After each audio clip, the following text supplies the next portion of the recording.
الجامعة، السادة العمداء تاع الكليات،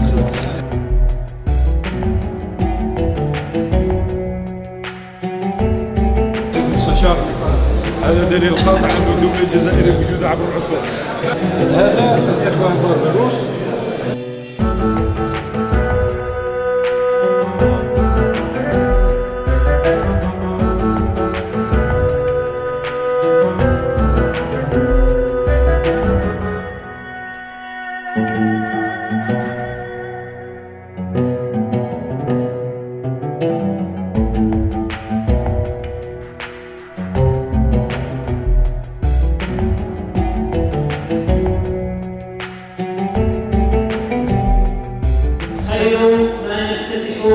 ملتقانا الوطني هذا آيات بينات من الذكر الحكيم يتلوها على مسامعنا الأستاذ الدكتور أستاذ الشريعة بجامعة محمد بوضياف من السيد الأستاذ الدكتور مراد براهيمي، فليتفضل مشكور.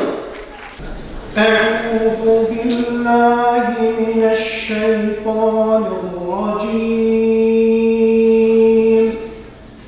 يا أيها الناس اعبدوا ربكم الذي خلقكم والذين من قبلكم لعلكم تتقون. وغير بعيد عما جاء بين ثنايا الكتاب المقدس، ألا وهو حب الوطن، وحب الوطن من الإيمان، لنقف بمعية حضارتكم الطيبة للاستماع إلى النشيد الوطني.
بسم الله الرحمن الرحيم، والصلاة والسلام على سيدنا محمد عليه أزكى الصلاة والسلام.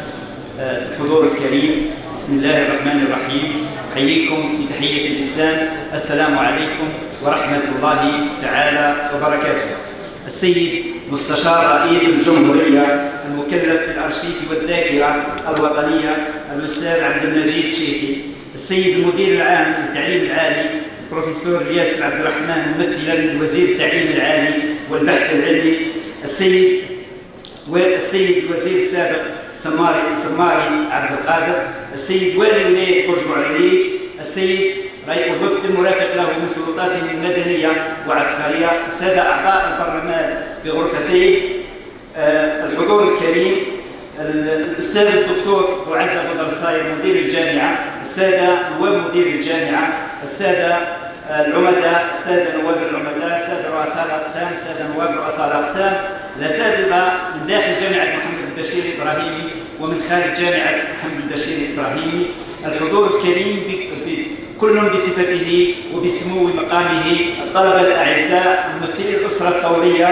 الحضور الكريم بكل صفاتهم، السلام عليكم ورحمة الله تعالى وبركاته. بما أن ملتقانا الوطني هذا الموسوم بالرصيد الأرشيفي الجزائري العثماني الممتد من 16,500,000 إلى غاية 30,800,000.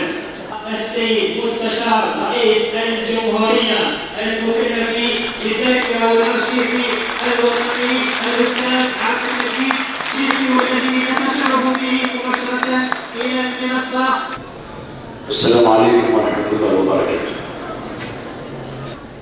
أنا سعيد جدا أن أحضر هذا الملتقى الذي يشفي الغليل، والذي في الحقيقة طال انتظاره. كثرت النشاطات في شتى المجالات وتعددت واقتربت من الموضوع دون أن تنهجه، ولكن الحمد لله ها نحن في رحاب الأرشيف العثماني أو الجزائر في الأرشيف العثماني، وهذا يغطي فترة ربما من أعز الفترات في تاريخ الجزائر وأغزرها نشاطا وأعمقها أثرا. أستاذنا القدير الأستاذ الدكتور نصر الدين سعيدوني إلى المنصة ليقوم بقصيدته. بسم الله الرحمن الرحيم.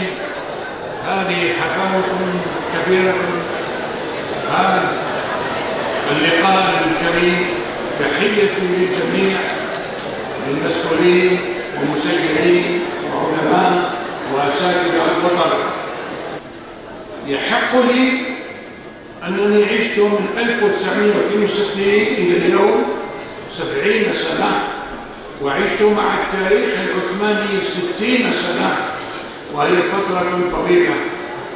أن أبدي ملاحظاتي ربما يكون فيها الخطأ لكنها صادقة.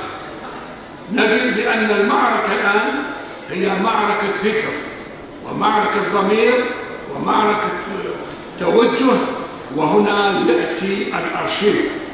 الأرشيف هو الذاكرة الحية للأمة، فإذا ضاع الأرشيف ضاعت الذاكرة، وإذا ضاعت الذاكرة خرجنا من التاريخ مهزومين وأصبحنا تابعين لغيرنا. الحضور الكريم، اليوم أقولها لأبنائي: آن الأوان أن نهتم بالأرشيف بالذاكرة الوطنية في وقت كثر فيه أعداء الجزائر.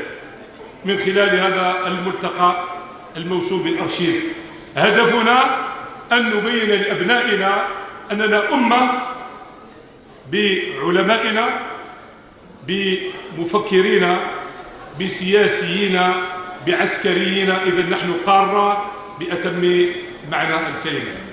يأتي ملتقانا هذا الوطني المنظم من طرف جامعة محمد البشير الإبراهيمي ومخبر الوحدة المغاربية عبر التاريخ، وبرئاسة الأستاذ الدكتور بوعزة بودرصايا، وكلية العلوم الاجتماعية والإنسانية، وقسم التاريخ لتوجيه الدراسات العثمانية وتعميق التبادل العلمي والأكاديمي بين الباحثين وبين مخابر البحث، وبين كذلك مراكز الدراسات داخل وخارج الوطن، ومد جسور التعاون العلمي أيضا.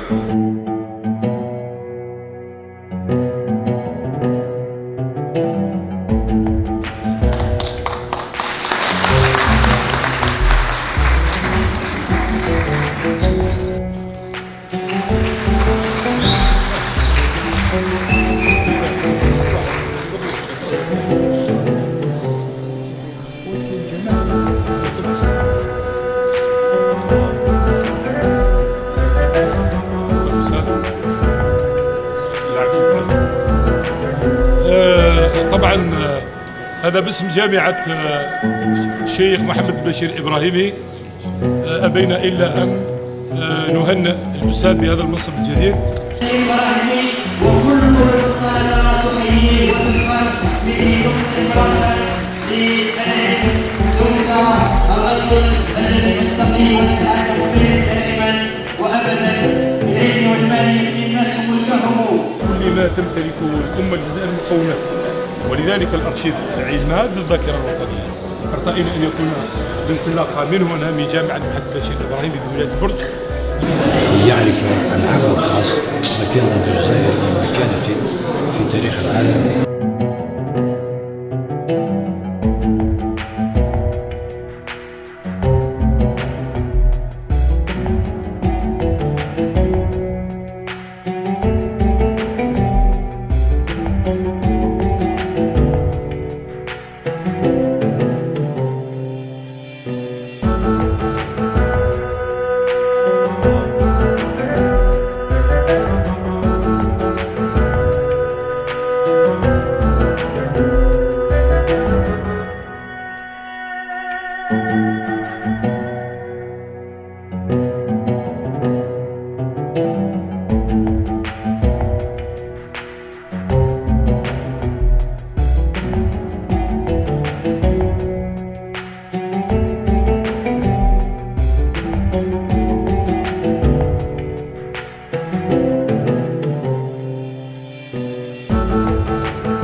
Thank you.